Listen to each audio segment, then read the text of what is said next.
Bienvenue, nous sommes partis pour une nouvelle semaine aujourd'hui, lundi 21 février 2022. Et oui, ça passe très vite. Hier, c'était à la Saint-Valentin.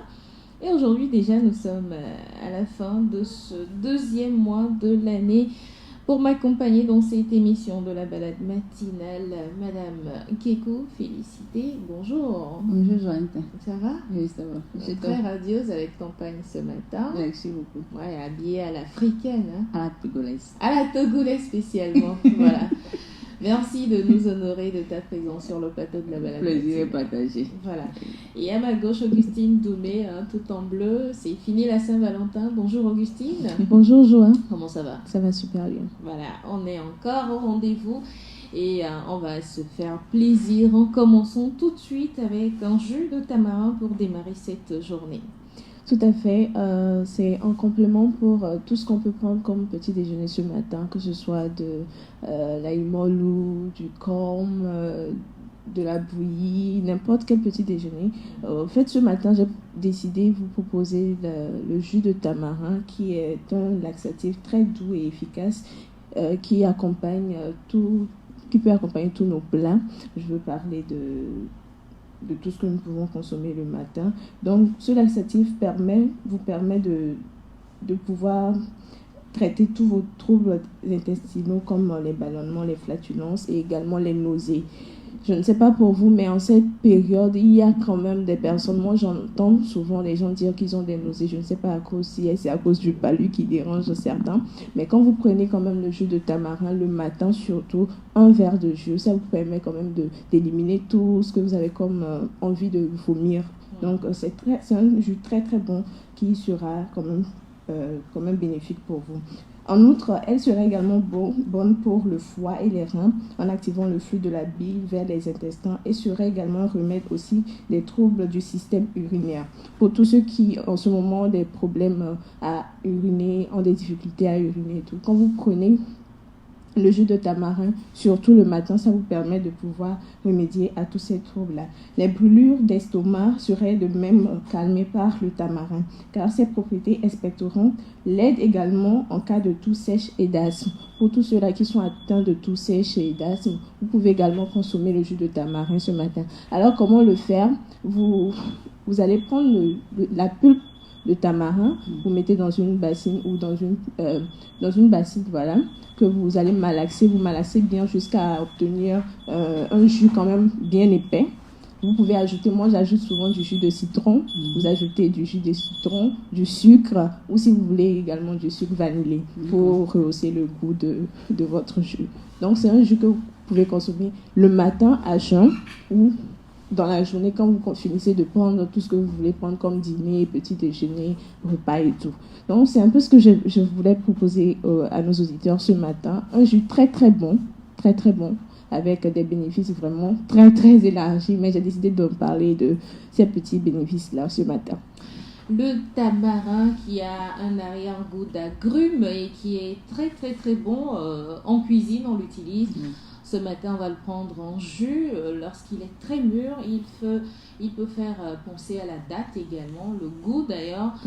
Et puis, ça a une saveur sucrée, légèrement acidulée. Ça nous permet, peut-être après avoir pris un petit déjeuner, donc de descendre ce petit déjeuner. Oui. Comme tout à l'heure, j'irai prendre mon bon concho. Et puis, je vais me faire plaisir avec ce jus de tamarin. À conserver, on peut donc le faire et le conserver au frais pour ne pas que ce dernier se gâte. Merci Augustine.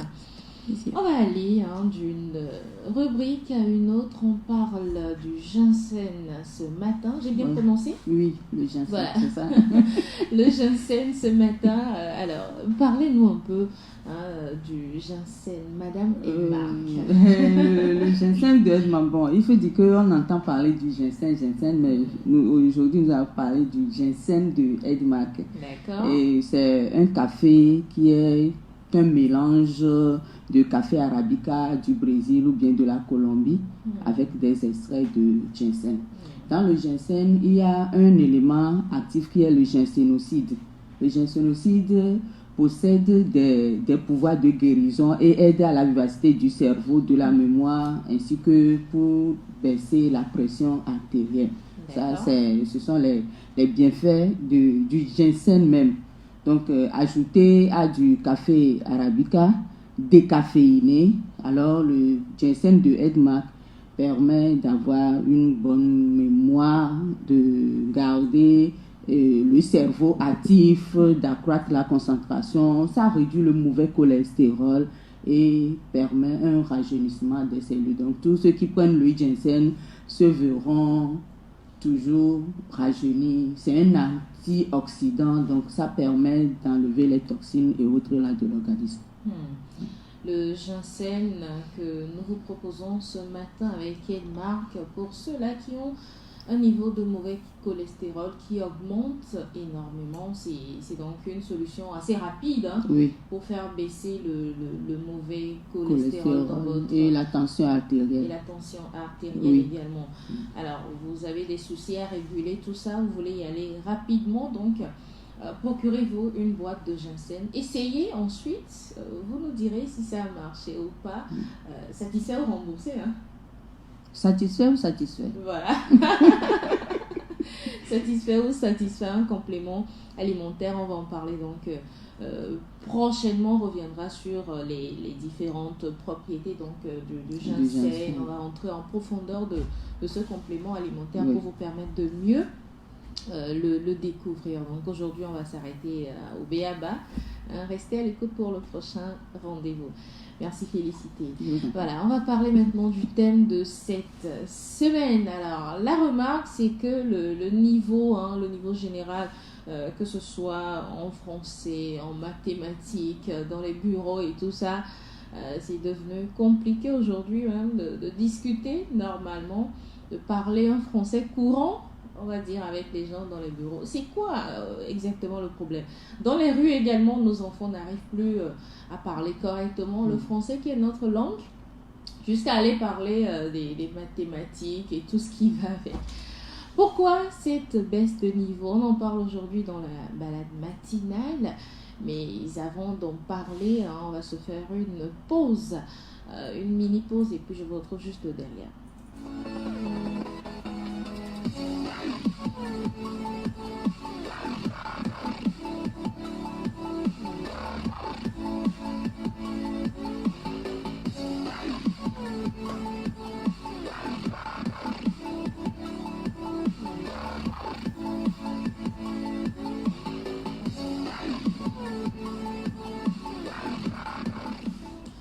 Alors, comment expliquez-vous la baisse de niveau chez les jeunes? Le débat est ouvert, chers auditeurs, vous pouvez également y participer. Envoyez vos avis sur notre numéro WhatsApp, plus 228 90 13 89 94 90 13 89 94, précédé du plus 228 pour interagir avec nous dans cette émission. Alors, comment cela s'explique, le niveau sans cesse comment je peux m'exprimer? Voilà, ça baisse tout le temps. Pour échanger aujourd'hui avec les jeunes, c'est des messages, comment est-ce qu'ils disent? C'est des acronymes, on t'écrit même, c'est difficilement que tu lis. Les SMS, ça avait commencé avec les SMS. Voilà, et maintenant même sur WhatsApp, bon, moi je me surprends à commencer par lire un message et puis je me dis, c'est quoi cette personne dit? Bon, je zappe finalement, c'est bon. Des fois, tu es obligé de deviner ce que la personne dit. Non, moi je ne devine pas, je ne fais pas cet effort parce que déjà c'est compliqué dans ma tête. Hein. On est très nombreux dans ma tête, donc je vais me mettre à déchiffrer des messages que moi-même je ne comprends pas. Je laisse tomber, je passe. C'est comme la sténo. Voilà, nous qui n'avons pas fait la sténographie. Alors j'aimerais bien comprendre qu'est-ce qui se passe chez les jeunes aujourd'hui. Bon, moi, je dirais que le problème a commencé par le fait que les enfants ne lisent plus. On ne lit plus, il n'y a plus la lecture. Parce que la lecture permet quand même de développer sa mémoire, de réfléchir. Mais aujourd'hui, on ne lit plus. Ça fait que le niveau a tellement baissé. Et puis, moi, je dirais que c'est la faute à tout le monde, hein, depuis le gouvernement jusqu'aux enfants. Oui, parce qu'il n'y a plus de bibliothèque. Je ne sais pas il y en a. Il y en a. Si, il y en a. Moi, mais je ne connais plus. Pas comme avant. Les enfants ne sont plus obligés de lire. Il y a ça. Je me rappelle, il y avait une émission à la radio Lomé, Lire est un plaisir, qu'on écoutait au début des après-midi. Oui, je me rappelle avec... comment elle s'appelle? Bon, ça va me revenir. Donc, tout ça là, ça fait que... Et puis, arriver des SMS a accentué les choses. Mais je ne pense pas que c'est une bonne idée. Mais là, on parle juste du français. Mais moi, je parle en général. Il ne s'agit pas que du français. Bon, le français, on sait, c'est dans cette langue qu'on s'échange. Mais dans les autres matières également, c'est un constat général. Hein. Mais les jeunes aujourd'hui... Mais toutes les matières s'écrivent en français. En français, voilà. Pour pouvoir bien faire les mathématiques, il faut lire et comprendre ce qu'on a écrit en français. Pour la physique, c'est la même chose. Chimie, c'est la même chose. Maintenant, quand l'enfant n'arrive pas à lire, à s'exprimer bien en français, je ne sais pas comment est-ce que il va développer le X. La dernière fois, il y avait une blague sur WhatsApp, on dit de démontrer que X est égal à 0. Et le X là, l'enfant a tourné ça dans tous les sens et transformé en 0. Ça veut dire qu'il n'a pas compris. Voilà. Donc, ce sont des petits amusements, mais ce n'est pas très bien pour le développement de notre société, je crois bien. Et puis, il y a de grandes personnes aussi. On ne s'exprime plus en français et autres là, non. Le niveau a baissé. Et c'est, moi, je parle du haut d'abord, avant de descendre. Chez les jeunes. Et puis, il y a qui sont les professeurs d'aujourd'hui. Depuis 90, quand il y avait eu grève, on avait changé certains professeurs, bien ils ont été renvoyés autres là. Qui sont devenus les professeurs d'aujourd'hui? Voilà un problème délicat qu'il faudra relever. Parce que quand le grand frère, après 3 échecs au probatoire, il retourne au village pour commencer par devenir maître de CP1, CP2. Là, ça veut dire que la base là est déjà faussée pour l'enfant là. Parce que ça prend, l'école, ça prend au bas âge. On apprend à écrire au CP1. Voilà, comment écrire le E. Aujourd'hui, le E et le L s'écrivent de la même façon. C'est pas normal. Les enseignants, j'espère que vous êtes à l'écoute et que vous réagirez d'ici la fin de la semaine pour qu'on puisse comprendre un peu ce qui se passe. Alors, Augustine, force est de constater que même à l'université, ceux-là qui sont censés remplacer les intellectuels d'aujourd'hui, ces derniers ne peuvent même pas converser 10 minutes sans parler le vernaculaire. C'est compliqué pour eux de s'échanger en français d'abord et ensuite de s'écrire des messages à la normale. Qu'est-ce qui amène à ce genre de choses finalement? Je pense qu'il y a plusieurs causes, mais ça fait quand même quelques temps que moi également je me suis posé la question et je me dis que la faute, comme madame vient de le dire, est à tous les niveaux. Moi, je vais tout d'abord aller du côté de nos enseignants qui aujourd'hui, pour certains enseignants, c'est seulement le fait de comprendre le cours qui est important. Que l'élève fasse des erreurs. C'est-à-dire le cours, ce qu'il a mis sur son papier et tout le reste, ça ne le regarde pas. Les erreurs ne sont plus corrigées comme c'était dans le temps. Moi, je me souviens quand on était au lycée, il y a parfois des frères qui n'écrivaient pas bien, mais une fois qu'ils ont donné la bonne réponse, on leur accordait le point sans revenir sur les erreurs qu'ils ont eu à commettre sur leur papier. On ne corrige plus ces erreurs-là. Et aussi dans nos établissements, moi j'ai constaté que le vernaculaire est plus présent. C'est-à-dire, quand vous faites des cours, c'est vrai, le prof, lui, fait son cours en français. Si vous comprenez, vous comprenez. Si vous ne comprenez pas, vous posez des questions. Mais entre les élèves eux-mêmes, ils ne font plus d'efforts pour s'exprimer en français. Mais avant, il y avait un challenge. C'est moi qui vais mieux m'exprimer. C'est moi qui parle mieux. Et même, je me rappelle, il y avait des trucs. On faisait des signaux. Tu parles mal, ou bien quand tu parles le vernaculaire, on te met un truc au cou. Aujourd'hui, c'est tellement devenu la mode de parler mal. Et de s'exprimer en vernaculaire. De s'exprimer en vernaculaire. Surtout ça, parce que quand vous êtes en classe et moi, je l'ai expliqué la fois dernière, c'est ce qui m'est arrivé. Parce que quand tu parles le français, on te dit non, tu veux nous montrer quoi? C'est toi qui connais le français, c'est toi qui sais parler le français. Bon, arrête tout ça. Et quand tu n'as pas une forte mentalité parmi ce genre de personnes, tu veux maintenant leur ressembler. Du coup, quand vous conversez, tu vas te retrouver dans le vernaculaire facilement, très rapidement. Du coup, quand vous êtes dans ce genre de cadre, c'est un peu compliqué pour les apprenants de pouvoir rehausser leur niveau. Il ne faut pas également omettre le fait que souvent, quand vous êtes en face de certaines personnes, votre langage change. Il y a des propos qu'on ne tient pas. Il y a des choses qu'on peut dire entre amis, mais quand on est face à des personnes, le langage en même temps devient plus soutenu. Bien sûr. Donc c'est un peu ça. Maintenant dans les établissements, c'est plus le vernaculaire. Quand ça ne va pas, on dévie automatiquement. Et ce qui est marrant, même les enseignants parlent le vernaculaire. Ce sont les enseignants même qui parce qu'ils veulent faire comprendre le cours. C'est ce que moi j'aurais entendu. Le prof dit que comme vous ne comprenez pas le français véritablement, je vais en minant.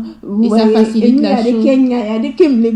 Donc ça facilite la compréhension du cours. Sauf que au fond de la chose, ça crée un autre problème. Et je dirais également que c'est le manque de lecture. Parce qu'aujourd'hui, on n'a plus le temps. Nous les apprenons, on n'a plus le temps pour aller lire, franchement. Quoique sur nos smartphones, il y a plein de tests qu'on pourrait lire. Mais aujourd'hui, on ne lit plus ces tests-là parce qu'on est occupé à faire autre chose. On est occupé sur les réseaux sociaux. On est occupé même ce que les autres postent sur les réseaux sociaux. On ne prend pas la peine de lire. On veut juste comprendre le fond de ce que la personne dit. On ne va pas au fin fond de tout ce que la personne pose. Donc, c'est un tas de problèmes. Il y a plusieurs causes aujourd'hui. Et les jeunes s'enfoncent de plus en plus. À quelle société aurons-nous affaire demain? C'est la question que je me pose. Non, ça fait S'il en est ainsi déjà... Ça fait peur. Parce que, comme le dit Augustine, il va falloir qu'on relève le niveau des enseignants d'abord. Parce qu'il y a des verbes, il y a des expressions qui choquent. Un professeur ou bien un enseignant qui te dit « j'abrévie ». Parce qu'il y a abréviation, donc on abrévie. Non, on abrège. Voilà. Je l'ai dit. C'est-à-dire, il y a des expressions, quand tu entends ça, ça donne des maux d'estomac. Mais c'est devenu tellement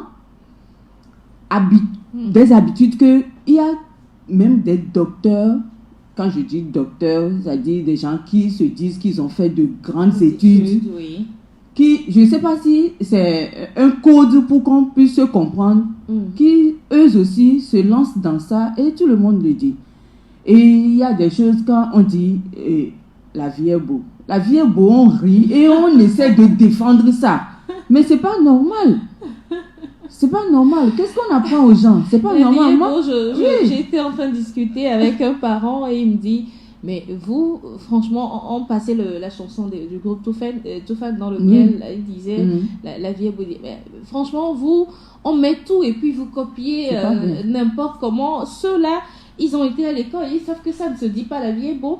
Ils le disent, nos enfants le répètent et nous, les adultes également, on suit cette donne comme si on n'avait pas autre chose à faire. On pourrait quand même refuser à nos enfants de consommer ce genre de musique. Normalement. Ça m'a un peu interpellée quand même. Je me suis dit, mais c'est pas faux. C'est nous-mêmes qui entraînons finalement nos enfants dans ces désordres-là. Oui, bien sûr. Parce que qu'est-ce qu'on apprend aux enfants à mal parler? Moi, je me rappelle quand on était au cours primaire, les professeurs, les maîtres qu'on avait eus, mais c'était des gens qui voulaient nous donner quelque chose.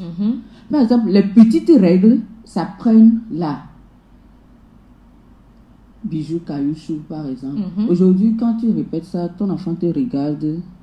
Il peut écrire bijou et mettre D à la fin. Oui. Et puis ça ne lui dit rien. Ça ne choque même pas le professeur. Il prend un bic rouge et puis fait un petit trait dessous, et puis c'est fini, on passe là-dessus.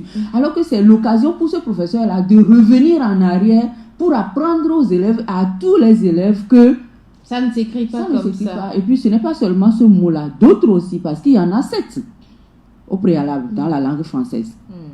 Voilà. Donc, sous d'autres cieux, je prends l'exemple du Mali ou encore du Sénégal ou je ne sais pas quel pays. Ils ont tendance à mélanger les langues, c'est-à-dire ils parlent un peu de Wolof. Ils mettent un peu de français. Je ne sais pas si vous voyez un peu de quoi je parle. Le Sénégal, par exemple, a mis l'accent sur le Wolof. Mélangé un peu avec du français. Juste un peu. Eux, c'est le Wolof. Et j'ai appris même qu'à l'Assemblée nationale, c'est le Wolof qu'ils parlent. Donc, c'est la langue. Est-ce qu'on est en train de tendre vers ce mode de s'exprimer? Est-ce que c'est ce que nous essayons de copier aussi? Non, je pense pas. Je me dis qu'il y a cette mode également qui vient.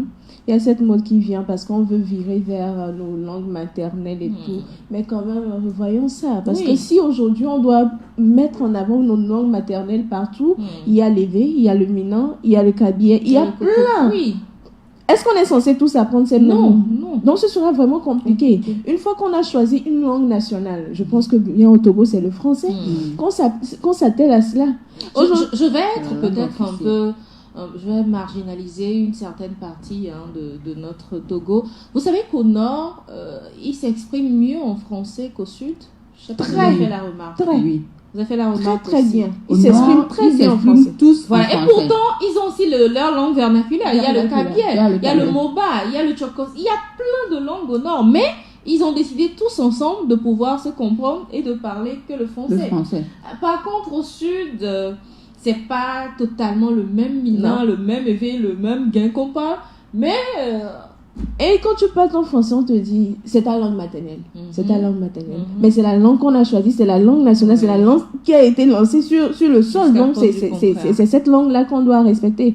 Et je me dis également que nous, les parents ne nous aident pas non plus. Pourquoi je dis ça? Parce que quand ça ne va pas, quand tu t'exprimes, le parent n'arrive pas à te recadrer. Moi, j'ai déjà eu à voir le cahier d'un petit frère. Sur toute une ligne, c'était rien que des fautes. Et il me dit... Non, tata, ne t'inquiète même pas parce que moi, ce n'est pas... Quand on parle de dictée, moi, je ne suis pas dedans. Mais il est dans quoi? Je le regardais comme ça. Mais ça me dit quoi? Parce que tu fais des fautes et on veut corriger. Tu dis non.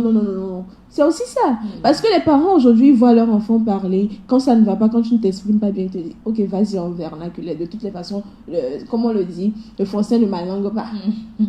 C'est ça.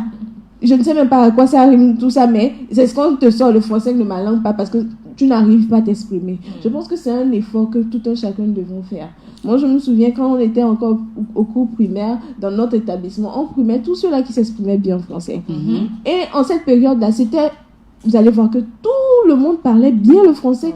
Tout le monde bien veut bien écrire. Veut bien écrire. Mais aujourd'hui, quand tu ne parles pas bien, on t'applaudit. Voilà. Et ça ne peut permettre qu'aux enfants de ne pas bien parler le français, de ne pas bien s'exprimer. Vous allez les voir à l'université, comme tu l'as dit, ils ne parlent pas bien le français. Je me demande parfois comment est-ce que les professeurs ont fait pour les emmener jusque-là.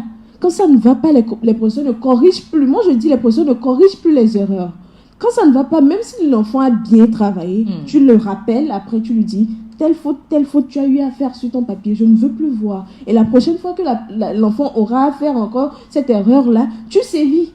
Je pense qu'en faisant cela, on va rehausser le niveau. Parce qu'aujourd'hui, non seulement on ne lit pas, mais non seulement on nous applaudit également quand on fait mal. Donc ça ne peut permettre à personne d'évoluer. D'une part aussi, je donne un peu raison à ces jeunes parce qu'avec la numérisation aujourd'hui, on se plaît à apprendre je ne sais pas, ce qui est importé.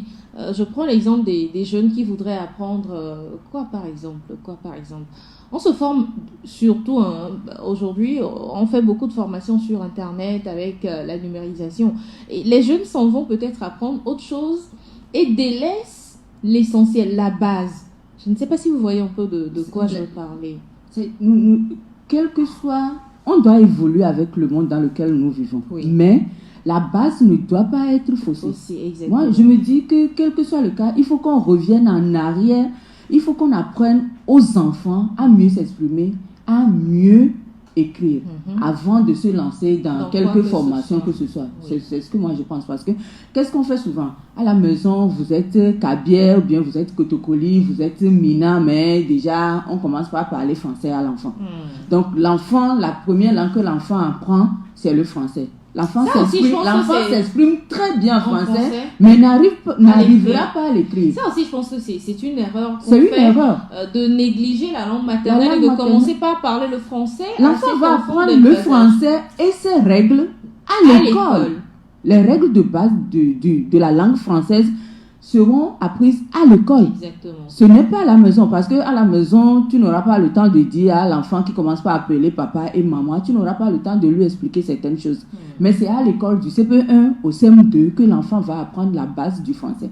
Là, à la maison, il y a la langue vernaculaire et pour la base là de l'école, l'enfant peut évoluer avec.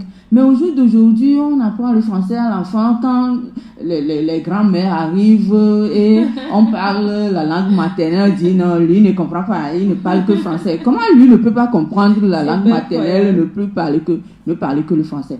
C'est déjà une erreur de base que les parents font et ce n'est pas bien. Il faut qu'on commence par corriger ça dès maintenant. Il faut que les enseignants du cours primaire soient les enseignants les plus formés. J'ai appris la dernière fois que le ministre a sorti une note que même les enseignants des écoles privées dont nous parlons doivent aussi faire la même formation que les enseignants. J'ai applaudi. Oui. Parce que qui sont ceux qui sont les enseignants des écoles privées? Ils sortent de la classe de 3e et il va enseigner au CE1 ou bien CM2 parce que c'est l'école de son grand frère Surtout ou bien de son oncle. les maternelles et CP, on se dit là, il n'y a rien à faire. Donc, quelqu'un Alors qui a joué même en 4e peut devenir enseignant. Mais c'est pas normal. Alors que c'est là la base de la langue française. Il faut qu'on revienne carrément en arrière pour rééduquer les enfants parce que c'est le français qu'on a pour langue officielle, nationale. Donc, il va falloir que tout le monde puisse suivre les règles. Le français, c'est une langue très séduisante, mais c'est une langue très compliquée avec toutes ces règles. Mais quand les règles s'appliquent, vous allez voir que la personne va réfléchir. On réfléchit en parlant, on réfléchit. Et puis, en lisant, on réfléchit. On ne lit pas, c'est au C1, on apprend qu'on ne lit pas avec le doigt. On ne lit pas avec le doigt. Non, on lit avec les yeux et les yeux doivent dévancer la bouche. Ça donne une cohérence dans la lecture et toi-même tu comprends, tu dois comprendre ce que tu es en train de lire.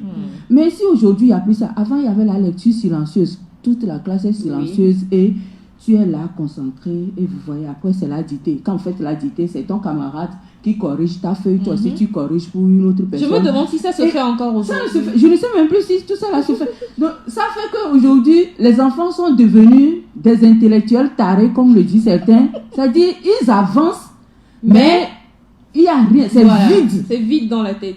Moi, je me rappelle même vendredi où tout le monde festoyait, comme quoi, vendredi, on est à la pause et tout. Mes parents, très enseignants qu'ils sont, vous mettez encore à table le vendredi soir avec une bonne dictée, bien fessée à la fin, au nombre de fautes, nombre de fessées. Et c'est pas fini. À la fin de la dictée, une bonne lecture, tu quittes la table, c'est pour aller encore te coucher. Je me dis, mais ceux-là, ils ont appris au temps de l'esclavage ou quoi? Mais finalement, c'est la bonne. C'était une bonne éducation. Et si tu as écrit mal un mot, on te corrige. Correctement. Et tu refais la même erreur. Tu écris 100 fois le même mot. Exactement. À la fin, tu vas retenir ça jusqu'à la fin de ta vie. Il n'y a plus ce genre de Je pense qu'il faudra retourner à la méthode ancienne. C'est-à-dire, les parents doivent s'investir. On ne doit plus tout abandonner dans les mains des enseignants. Parce que là, on a constaté qu'eux aussi, ils font juste le minimum pour gagner leur salaire. Oui, parce que souvent, quand les élèves sont même en classe, ils ne prennent pas note.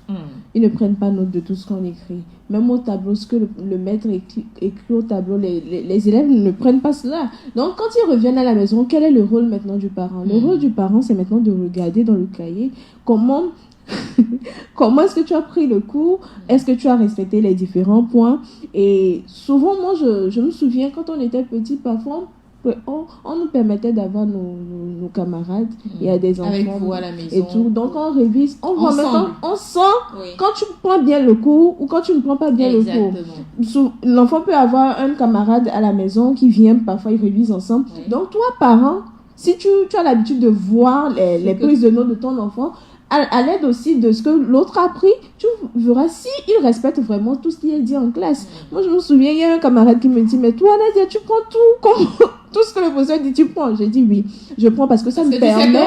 On va vérifier ce que tu as appris à l'école à la maison. Et non seulement ça, mais ça me permet de revenir, souvent quand je perds des notions, de revenir, de me rappeler que le professeur avait dit ça et je comprends en même temps. Donc, il y a un tas de travail que les parents doivent faire, non seulement à leur niveau, mais également mettre la responsabilité en face de leurs enfants également.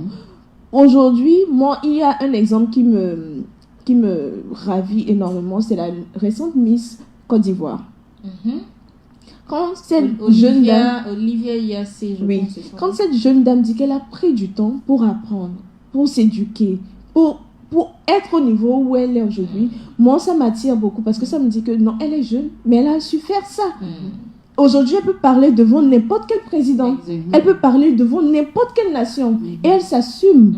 Aujourd'hui, nous, les jeunes, on n'a plus de modèles. On ne veut plus suivre personne. Parce qu'on dit, et les Ouédoko, surtout les Togolais.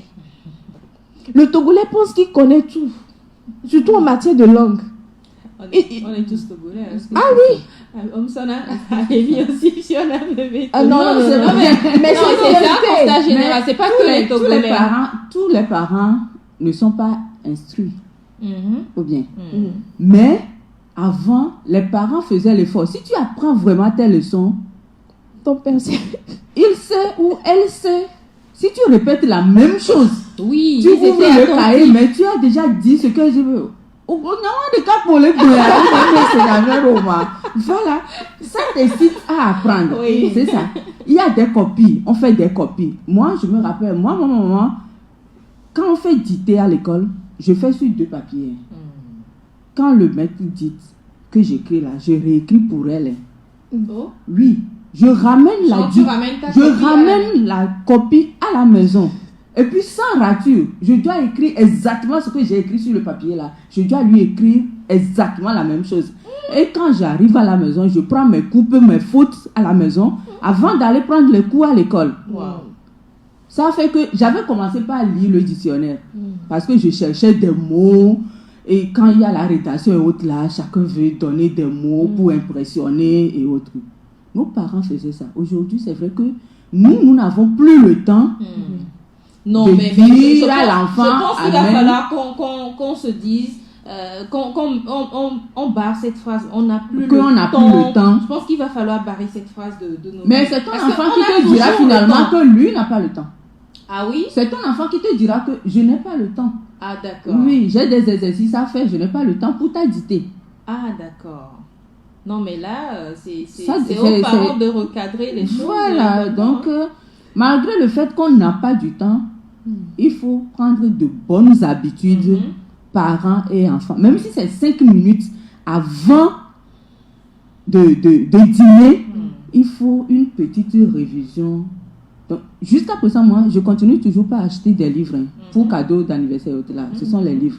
Et on fait de petits résumés qu'on note, tu écris à tes mots et autres là. Ça fait qu'au moins le niveau sera, quand l'enfant parle et quand il écrit, il y aura au moins... Une grande différence. Il n'y a pas une grande différence entre les deux. Il sort les mots et il les écrit aussi comme il se doit en français. Exactement. Oui, parce que le français a ses règles. Il faut toujours continuer par dire ça. Le français a ses règles. Donc, il faut qu'on revienne. Ceux qui sont en haut de nous, là, il faut qu'ils commencent par donner une bonne éducation aux enseignants lors de leur recrutement pour que les enseignants puissent aussi donner une bonne éducation aux enfants. Avec le nouveau système... On ne cherche seulement pas les notes. Leur APC, il paraît qu'il y a un cycle de formation qui se fait tout le temps pour les enseignants. Je crois que ça commence par venir au niveau du gouvernement qui a initié donc, ces différentes formations à l'endroit des enseignants du cours primaire. Je pense que ça commence par venir de leur côté. Faut, Maintenant, c'est au privé aussi de se ranger sur la ligne droite du gouvernement. Parce que si le gouvernement le fait et que certains privés n'adhèrent pas, finalement, ce sera un travail... Il y a beaucoup d'écoles privées même qu'on doit fermer. Oui, sérieusement. Il y a beaucoup d'écoles privées qu'on doit fermer. Là-dessus. Parce que les 2 chambres salons là qui font du CPE1 au CM2, il faut qu'on les ferme. Oui, il faut qu'on les ferme, c'est vrai. Bon, souvent c'est 3 pièces. En fait, CP, et puis CM, et on fait un roulement matin-soir. Matin-soir. Non, mais attends, chacun veut manger, donc bon, il faut créer une école, avoir... Mais ça craint. Ça craint, sérieusement. Sérieusement, le niveau baisse énormément. Alors vous, auditeurs, qu'est-ce que vous en pensez donc de ce thème? Est-ce que vous avez également constaté chez vous que vos enfants ont un niveau qui sans cesse est en train de décroître? Qu'est-ce qu'il faudra faire? Comment remédier donc à ce problème? Je pense qu'il faudra qu'on trouve véritablement des solutions d'ici la fin de la semaine. Vos avis nous intéressent, je le répète, envoyez-nous vos avis pour qu'on puisse également avoir un plus large champ sur ce thème que nous avons choisi, parce que l'avenir de nos enfants dépend véritablement de ça, la baisse de niveau. Alors, comment faire pour rehausser ce niveau chez nos enfants? Est-ce qu'il faudra employer la méthode forte comme nos parents le faisaient dans le temps? Est-ce qu'il faudra aller vers les enseignants, faire une séance de sensibilisation? Proposez-nous plein de choses qu'on pourra donc proposer également dans cette émission. Alors, on va faire un dernier tour de table pour conclure pour aujourd'hui et revenir peut-être mercredi toucher mieux du doigt le problème. Oui, moi j'appelle tout un chacun, surtout les étudiants, les apprenants, à aller eux-mêmes chercher. Parce qu'aujourd'hui, on est dans un monde où tout le monde grouille. Et c'est mon intérêt qui compte. C'est ce que je veux, que je dois aller chercher. Du coup, à chacun de connaître ses priorités dans la vie. Et quand on est jeune, c'est le moment pour nous d'apprendre. On ne va pas toujours procrastiner les choses et demain on se retrouve à des périodes où on ne pourra pas revenir en arrière. C'est le moment aujourd'hui d'apprendre, surtout quand vous voyez un post, vous ne comprenez pas le post, il y a le dictionnaire, on a tous des dictionnaires dans nos smartphones. C'est ça aussi le problème dans certaines familles, vous rentrez aujourd'hui, il n'y a même pas un dictionnaire, le petit Larousse, ne serait-ce que le mini dictionnaire pour que les enfants puissent aller faire des recherches. Avant, tout était cher, mais aujourd'hui, je pense que tout est abordable. Un téléphone portable coûte combien aujourd'hui? Le minimum, c'est 40, 45 000 francs CFA. Mais avec ce 30 000, on peut s'acheter un bon dictionnaire. Mais même deux. On change de téléphone aujourd'hui comme on change de... Voilà. Je ne sais pas. Donc, nous-mêmes, nous devons aller chercher. Nous devons aller nous éduquer et tout. Donc, c'est très important pour les jeunes aujourd'hui. Moi, je nous appelle tous à le faire. La recherche, c'est très important. On a eu un avis que je vais lire rapidement avant de donner la parole à Félicité. Parler la langue maternelle ne signifie pas que nous ne devons pas avoir le niveau. Aujourd'hui, la baisse de niveau est liée à l'éducation de base des enfants. Nous sommes plus concentrés sur les notes que la performance de l'enfant. Les critères d'évaluation sont aussi devenus moins exigeants. Les enseignants même n'ont pas de niveau avant de prendre la craie. Les séances se limitent trop à des cours magistraux au cours desquels les élèves doivent écouter religieusement l'enseignant et prendre des notes, et cela n'aide pas. Ah oui, le système caduc d'enseignement aussi, on doit pouvoir évoquer cela parce que depuis des décennies, on ne fait qu'enseigner la même chose. Est-ce qu'il ne faudra pas avoir une meilleure évolution donc, de cette éducation aussi? Oui, il le faut parce qu'aujourd'hui, il va falloir que les cours soient intéressants, que les cours soient motivants pour les enfants. Ça va leur donner envie d'apprendre. Mais si on est toujours sur que vous rappelez les dates suivantes, je pense que ce ne sera pas ça. L'enfant, ça n'a rien à voir avec ce que lui apprend aujourd'hui. Surtout avec le niveau intellectuel des enfants aujourd'hui. Ils sont tellement développés dans la tête quand vous les mettez devant ce système. Non, moi, je vais faire appel. Je te remercie beaucoup pour le thème. Ça m'a intéressé. Je vais faire appel d'abord aux enseignants de ne plus seulement revoir leur salaire, de ne plus seulement penser à ça.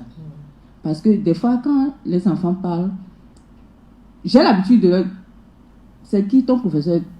C'est la première question qui nous vient à l'esprit. Oui. Ça veut dire que les enseignants doivent savoir que leur nom suit les élèves qu'ils encadrent. Aujourd'hui, moi, je suis fière de dire, quand je parle des forts, Dieu, mais mon professeur de français, c'est M. Apédo Ama, ne l'oubliez pas. Voilà.